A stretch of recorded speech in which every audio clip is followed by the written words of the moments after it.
Good evening, televiewers. You're welcome to this other edition of Prime on this 10th day of January 2023.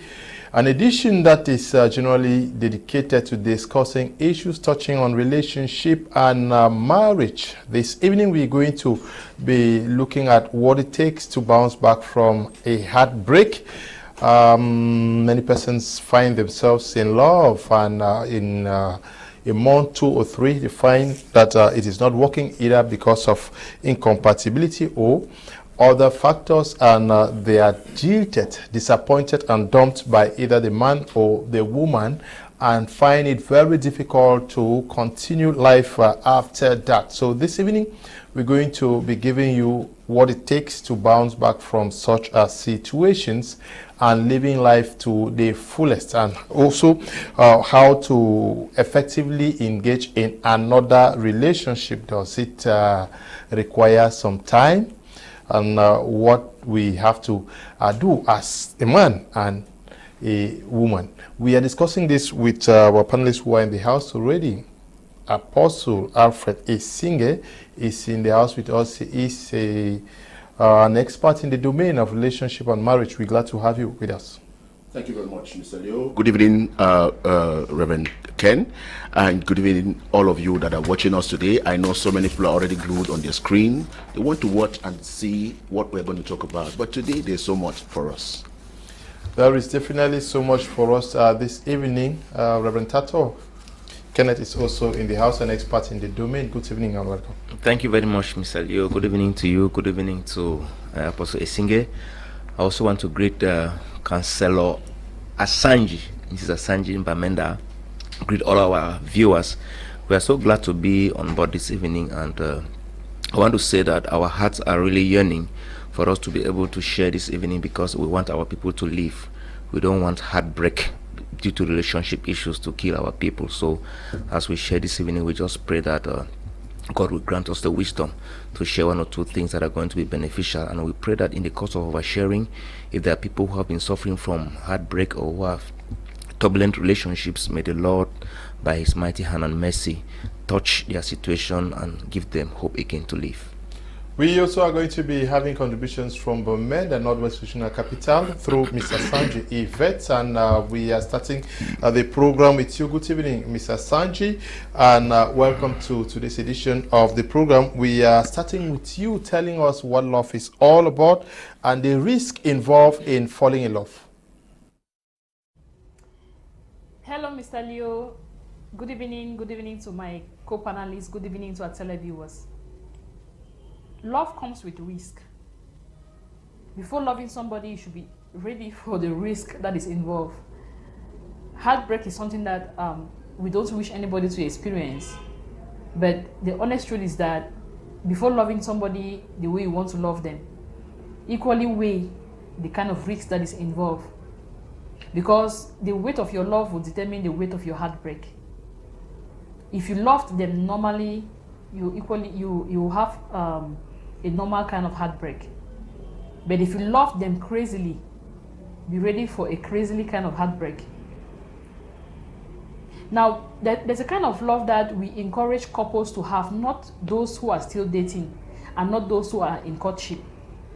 When you're married, you know, you can love your husband the way you want to. You can love your wife the way you want to. It is needed, it is necessary. But when it comes to relationships, sometimes we don't encourage too much of that kind of love.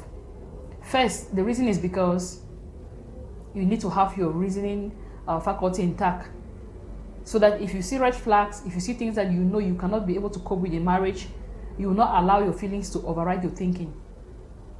So when it comes to that aspect of feelings, we try to minimize, you know, we always caution people, since you are still dating, since you are still in courtship, love, but have a limit to it.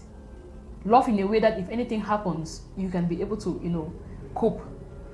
Now, you cannot say the relationship is so, there are a lot of assurance. Most of the relationships that broke up, they were not looking like they were going to break up after all. Majority of them were like perfect. It was like soulmate. It was like, you know, You can name them, but it still ended up in ways that nobody can explain. And one of the things that makes people feel too much heartbreak is that they love people, they love others more than they love themselves. That's why when the relationship breaks up, they feel like all hopes is gone. They feel like they cannot live their life anymore. But before that person came into your life, what was happening? Were you not living? You were living. So don't act like because that person is out of your life, no, everything is bad, everything is gone. Now, when we talk like this, maybe people might think that we've not experienced heartbreaks before. A counselor is a wounded healer. Let me tell people to understand this. Most counselors, if you want to find out, maybe they come from broken homes, they come from polygamous homes. We grow up seeing some of these things. We have also experienced some of them. So we are not just talking theory here. We have experienced it. We're talking practicals. Don't love somebody to the extent where you are ready to take anything from them. You don't even care about yourself. Don't get lost in loving somebody. Love should help you find yourself. Love should not make you, get lost in the process of loving somebody. Do you love yourself? If you love yourself, then you can love the other person. Even the Bible says, love your neighbors as you love yourself. It does not say love your neighbor more than you love yourself. First of all, love yourself. Have self-love. Crush on yourself. Be happy with yourself. Sometimes just stand in front of the mirror and like, wow, I'm beautiful. I'm this. I'm a hero. I'm a heroine. You can name them. Have confidence in yourself. Love yourself first. Then when you love somebody and it happens that the love does not go, you still have part of that love. So I prefer that the love should be 50-50. If you want to be very fair and honest, love yourself 50%, love the other person 50%. So that if it happens that anything is happening, you still have at least the 50% chances of moving on.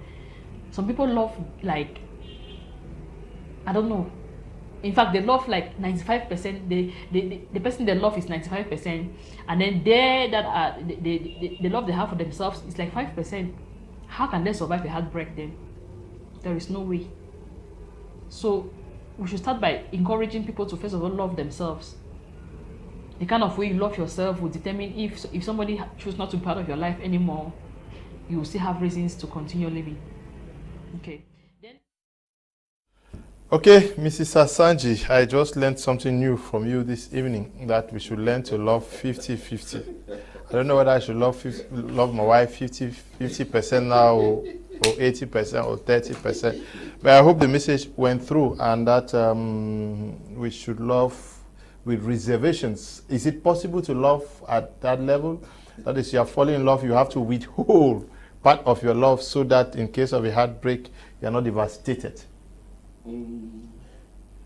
When people begin to give percentages in love, I begin to wonder whether they truly love, because love is not graded in percentages. We can tell people to love with wisdom, but not to love in percentages. Someone can love, foolishly, and then when you have a heartbreak or you have a disappointment in your relationship, you begin to behave like fools because you love foolishly. Love is wisdom. You must apply wisdom. God is love, and God taught us to have wisdom, knowledge, and understanding. That's what it is. You can't get to human beings and you carry yourself and throw it foolishly. Human beings are human beings. They can change at any time. Our hormones, our adrenaline, our own natural build-up can fail a lot of times. Even God himself, when creating human, he had this disappointment because he put all his heart on man, and maybe we want to call it woman too. But what was the return? The return was a disappointment. He said, don't touch this fruit. The highest thing is they went and touched the fruit, even out of all the other fruits in the garden. They went and touched what they were not supposed to touch. It shows that human beings have this curiosity to always do what offends people or what they were not supposed to do, in the name of they just want to try. And when they try, they remain there and they are hooked there, and it becomes a problem. Now, love is not something you rate in percentages or in quality. No. Love is more of a spiritual exercise. I call it spiritual because of what? Love is spirit. I will say it again. Love is spirit. Love is not just an emotion, it's a spiritual exercise. That's why you should be able to distinguish between your emotional drive and love. You should be able to distinguish between these two things. A lot of people don't know how to draw lines and know when it's an emotional outburst, or maybe a lust or an infatuation with love. Love is understanding. Love is wisdom. Love is knowledge. Love knows when to come in and when not to go in. Love knows what to say and what not to say. Love cares about the other person and not just themselves. Love is sacrifice. Love is sacrifice. People make sacrifices to be able to love and to stay in love. Not because the other persons are the best people. No, but because love tells them that in some cases you must make some sacrifices which are necessary. But how do you know that this is love? And how do you know this is infatuation? How do you know that this is an emotional outburst? Or how do you know that truly this is love? Number one, you should ask yourself a question. Am I mature enough to love? Am I mature enough? Because God cannot be foolish to put love in you, especially the erotic kind of love, when you are not yet mature. You have to grow to maturity where you can be able to be responsible for your decisions. Whatever decision you take, you can be responsible. Not that you take decisions that it is your parents that suffer, or your mother or your father or family members or your caregivers. They suffer because you are in love. Like what some young girls and young boys do today. They say they are in love. They disappear for 1 week. You don't know where they are. And they are in the house of a boy. Why they have announced on televisions and everywhere that they are missing, only to find out that they were in a boy's house messing up themselves. That is not love. That is foolishness. That is infatuation. Because that same boy will dump you today like a rag, and you become useless in the public, and he will not even have your time. How many boys have destroyed the lives of people, and how many girls have destroyed the lives of people when they made you to become useless, and after you're useless, they dump you away? I followed one particular voice note on Facebook the other time when a guy was talking. He said the girl called him and tried to talk to him. Hello, I've been calling your number. You've not been picking it. Why are you doing this thing? The boy said, don't call this number again. Don't call this number again. He said, why? After all we have been through, after all we have suffered. He said, so you want me to marry you when you are a banger smoker? With all the evil I know about you and what we have been doing, you want me to marry you? Sorry, I've gone to my village and gonna look for a good girl who can be with me. That is to tell you that some of you just blindly enter into things without you understanding what it's all about. You don't get and useless your life and ridicule your life, and then you decide to make yourself a prostitute material, and you are expecting to be a wife material. Sorry, your heart will be broken. It's not love, it's uselessness. Okay. Make yourself a material that people will want to go after. Okay. Not when you destroy yourself, you want somebody to come and pick you to make you a wife. It cannot work. Yes, we're talking about surviving heartbreak. Why is it always very devastating when they come? Is it the fact that we are not prepared before getting into it? We never even imagined that this person that appears to be so loving in the beginning would turn out to be something else. Yeah, Mr. Leo, as Apostle Esinge just said, is many people don't know how to mix feelings with reason when they are engaging themselves into these romantic relationships, which is very important. This is because the Bible says the heart of man is desperately wicked. And that aside, there are many factors that can account for the change of behavior. There are many people who present themselves as the angel today and enter into relationships with a lady or with a guy. In the course of time, changes are bound to come. Some people are humble today because they are financially broke. That's why they are humble today. They embrace you, they tolerate all your excesses, they tolerate your deficiencies. But tomorrow, when finances have come, what do? Their true colors begin to come forth. So this issue of heartbreak is a very challenging issue because many people over time change. And then secondly, you must also understand that the readiness, as you said, the readiness for it is something that you don't really expect. You've met somebody and they have made all the promises. Some even go to have blood pacts.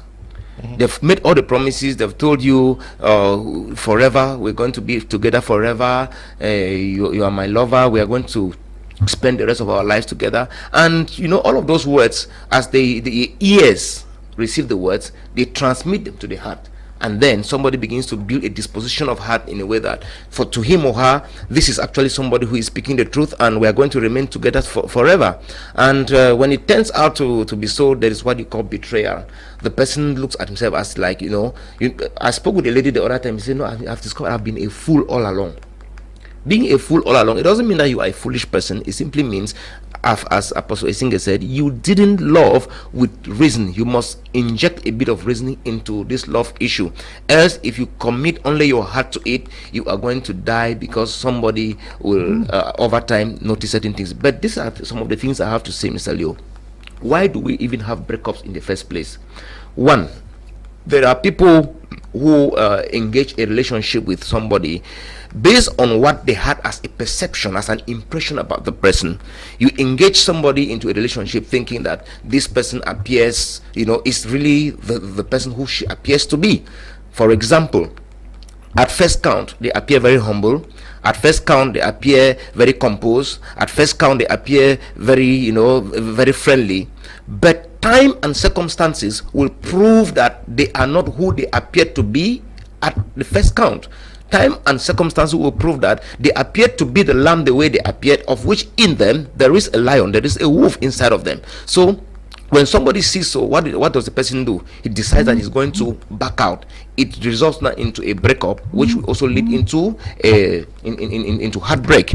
Now, the other thing that will also result into breakups in the relationship will be such factors like incompatibility in that people maybe they saw themselves and were attracted by physical factors. You see, somebody will like, okay, I saw the guy, he looked good, he had this chocolate color, he had 6 packs and so on, and then accepted his proposal to maybe date the guy. Along the line, he discovered that this guy is a King Kong. When he says yes, nobody can say no. So the person will try to see how to cope in that relationship, and then some will along the line they will also discover that their visions, their purpose for living is not compatible. They can't really flock together because this guy, he lives a life of pay as you go. If he has something to eat today, that's life. But there is a lady who is looking at the long-term perspective. She wants to build her life and see the long-term, the perspective of her life, and then meet somebody who is a pay-as-you-go kind of guy, and will not want to continue with this kind of person. Will not want to continue with somebody who is a gigolo, who does not like, who does not have a plan for his future. So he decided that I'm going to back out of this. That will now lead to a breakup, which will lead to a heartbreak. Some cases will also be due to greed. Somebody entered into a relationship and what he's looking at is what I'm going to suck like nectar, a bee that's sucking nectar. What am I really going to get from this guy? What am I really going to get from this lady? So along the line, maybe he discovered that the person may be well-to-do, may have the resources, but has also hedged his or her resources to the point that you cannot just enter his or her life and pick the things out and go the way you thought. So when they discover that their greed has not been satisfied, what do? They decide to back out. And then one thing I must also say is that one of the reasons that relationships are suffering today is many people have built or have they have built appetites that have not been satisfied by the relationships they finally entered into. This is what I'm saying, and this is a caution to parents and guardians. When you have children that are growing up, make sure that you culture their appetites. There are people who have grown in homes that have been made to be used to money to the point where, in fact, they are at any time they have money. And then they finally marrying somebody who is not going to train them with money the way their parents, their father was giving things on demand. What does it lead to? It will lead to a point where the person feels frustrated. Then there are some people who have built sexual appetites that at the end they enter into relationship, that relationship, that marriage is not satisfying this appetite. What will happen? The person is going to feel frustrated, and the next thing will be that the person will be feeling withdrawn. Even if the person does not back out, there will be that kind of withdrawal. And when there's withdrawal, the next thing is that the other person, the partner with which you are in that relationship, will feel like he or she is being taken advantage of. When he feels that he's being taken advantage of, the next thing will be that the person withdraws. So there are many factors that cut across the board in terms of this heartbreak or broken relationships which lead to heartbreak. But what we must say essentially is that when you are entering a relationship, especially those who are yet to marry, that's the counsel we always give people. Let there be a kind of double-edged mindset towards a relationship, it may end in marriage like it may not end in marriage. If you enter a relationship, maybe you are still dating and you are still in the courtship phase of it, and all you're doing, you've carried all your stuff as a lady, you're going living in the guy's house, you have your little savings, you withdraw, you and the guy, you start already constructing, you start executing projects together. Tomorrow the degree of heartbreak will be such that you will not be able to control when there is a breakup. Because, for example, before meeting the guy, he bought a plot in his name, all right, or even if you bought when you are together, and then the construction work is going on, you've withdrawn all your savings, or you brought in your income, and people are constructing together. The next thing with that, if the guy says, okay, I'm not continuing in this relationship again with you, the property in his name, you have no claim to lay on it, because there is nothing that legally binds both of you together. So at that kind of, at that level, at that juncture, the lady will feel so frustrated, and you begin to see the reactions. They turn out to be so catastrophic. Yeah. They turn out to be so catastrophic. Apostle Esinge, do men react to breakups same way women do, or are they more affected than the women, or vice versa? Yes, and why? Some men are having a lazy build-up, an emotional build-up that is inclined to feminist or woman nature. They can react to heartbreaks or maybe disappointments in a very funny way. You will see them crying, you will see them not able to eat, you will see them but it's few men who are involved in such a thing, because most cases the men always know that they can get the next girl that comes around. But the ladies usually give in their emotion to a point where they cannot manage it, because they know it is not easy to start another relationship. Women generally, especially those who are, they were brought up in a very good manner, brought up in a very wonderful manner. They enter into relationship with their whole heart, soul, and body, especially if they trust you. But these ones that grew up in the ghetto and they grew up in some kind of places, they are not entering into relationship with their heart. They are entering into the relationship with their head. They know that anything can happen at any time. So when you break it, they will have about 15 more men who are calling for them. That is how it goes. Women, like men, can behave the same in heartbreaks. But in most cases, especially now in the unfaithful world, where one man can be attached to about 15 different ladies emotionally, and one lady can be attached to about 20 men emotionally. In that case, we cannot clearly specify and say that this man acted this way or that one acted that way, because in most cases, in the next week, you see them talking with another lady, or you see them talking with another boy. You say, see you, you just say you break my heart. Sorry, you will see it. And they go and do something. You see the whole Facebook is having the picture of another boy altogether. And then they go and delete all your pictures that were put on Facebook. It's to show you that they didn't feel your absence. Now, is it true they didn't truly feel your absence? No, they felt it. But somehow, some way, they have developed shock absorbers and ways to fight heartbreaks, because they already saw it coming. No heartbreak comes without people seeing it coming. They saw it coming. They saw how your behavior was changing. They saw how your attitude towards them was going differently. They saw how you no longer showed them the concern you showed them. They saw it. They saw it coming. So they took the various measures and begin to transfer their emotion to others. They begin to communicate with other boys on net. They begin to communicate with other girls on net, and take that particular emotional situation and divide it. So when that particular problem happens, the impact, they don't really feel it. They don't feel that impact, because they have divided that attention to other lovely people who talk to them nicely and whatever. So to spell out clearly that men behave stronger, well, we cannot really tell fully. To spell out clearly that women behave stronger or weaker, we cannot really tell out clearly. Technology has brought a lot of things and put them at stake. Technology has made people to meet other people. At first, a girl will be in the house and no man will be able to talk to her. The parents will protect and make sure that nobody comes around the gate. But today, with the advent of the mobile phone, where there is WhatsApp and internet and maybe Facebook and all other websites, I tell you, women can be in the room and dating 100 men out of the house. Women can be in the house and dating 50 different men elsewhere. They have told all of them that they love them. They have told all of them that they love them. And that is how the world has become so confused. The world has become a place where people can no longer predict natural emotions. Like at first, economists could go and observe human behavior in relation to their ends and scarce means. But today it becomes very challenging because economics can no longer determine even that particular behavior, that change in behavior. Because people have decided to get alternative uses that are more complex. And before you want to realize it, you don't know what to do again.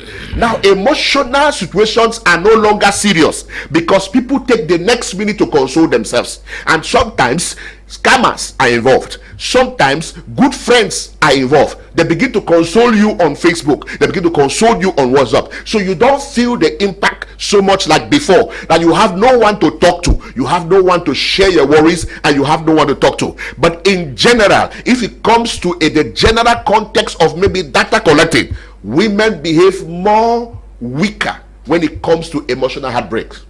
Women respond to emotional heartbreak in a very dangerous manner. They take very drastic decisions. They make words like all men are the same, and because of that, any other man that come their way, they treat them with disdain and with a very cruel behavior. Even if they have to accept that man, they will be doing what they call transfer of aggression. They will be transferring aggression to that particular person. You will be in a relationship and you wonder whether you're in a relationship because she talks to you anyhow and she speaks to you very rudely, and you wonder what is happening. No, she's suffering from a trauma that she got from other relationships. It's not necessarily from you, it is from others. Many people are suffering today because they got married to people who has experienced heartbreaks. They experienced heartbreaks and now they are not yet recovered. They entered into a relationship and the women will show them pepper. Men can easily recover. They can easily see the love of a woman. They can see the beauty of a woman and they easily adjust. But women don't do like that. They will begin to transfer it on the children. You know, some parents are still transferring the aggression of the man who got them pregnant and run away. They transfer that aggression on children. It is only women that have that ability to transfer aggression. The one that the boy that got them pregnant hurts them, they will transfer it on that child till the child grow up. I have seen cases like that. I have seen how it goes. Women know how to express themselves and how to show people that they are truly angry, especially when they sold their all, they gave their best, they spend their money, they spend their hard-earned things. That is what you should consider. Now, we are talking about this